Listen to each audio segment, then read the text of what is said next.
How to Create a Glitch Monologues Season 21 Chapter 8. This is Season 21 of How to Create a Glitch in the Matrix Monologues Episode 8. In this episode we will be summarizing the lessons of retrocausality and synthesizing them with our discussions of folds in time. If you imagine that time is a linear sequence from point A to point B, retrocausality is the product of an involution of consensuality, a substitution of non-local absolute consensuality, produced through pairing, with local relativistic non-consensuality. Imagine that you are traveling to a location you have never been from point A to point B. Imagine that before going on the trip, you had a conversation with person 1. Imagine that after leaving that person 1, you start your solo driving trip. Now, halfway or roughly halfway, you recall a memory of that conversation. Say it was about your sunglasses, which are antiques from the 1960s. This thought, of your sunglasses from the 1960s, progresses into thoughts of a beach, then suntan lotion, then Mexico. It progresses from the particular to the general. Then, as you reach point B, lost in your own thoughts, you suddenly come to your senses. Ahead of you is a billboard on which your eyes are resting at the moment that you return to yourself. In this moment, your thoughts are of suntan lotion, and the billboard is an ad for an all-inclusive vacation in Mexico, with a couple on a beach, sunbathing with sunglasses and lotion beside them on a table.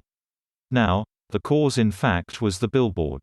The proximate cause was the thought of your sunglasses roughly halfway between the locations A and B, but your consensuality is present at point A, and non-consensuality is present at point B.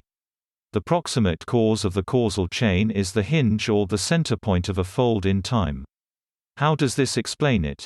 Because time is folded on the proximate cause, which makes A and B temporally adjacent. What we observe to be retrocausal is in fact causation extending backwards from the proximate cause to the cause in fact, which substitutes non-consensuality for your consensuality.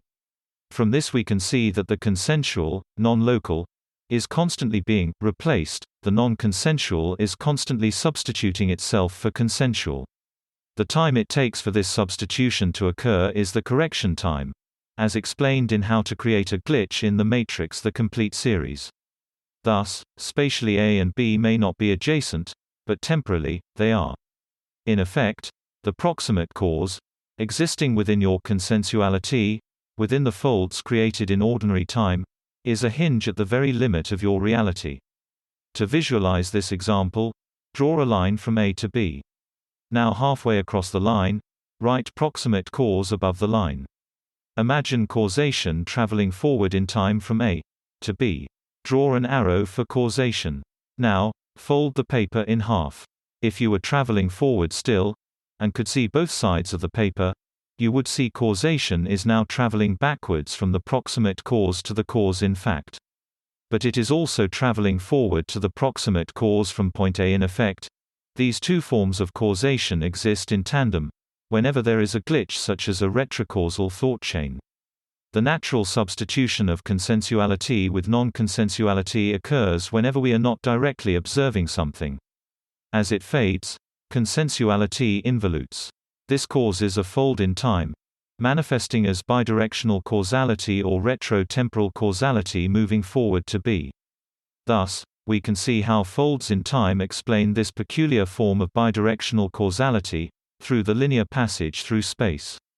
Time has its own sequentiality, its own particular attributes, and perhaps time has hinges as well.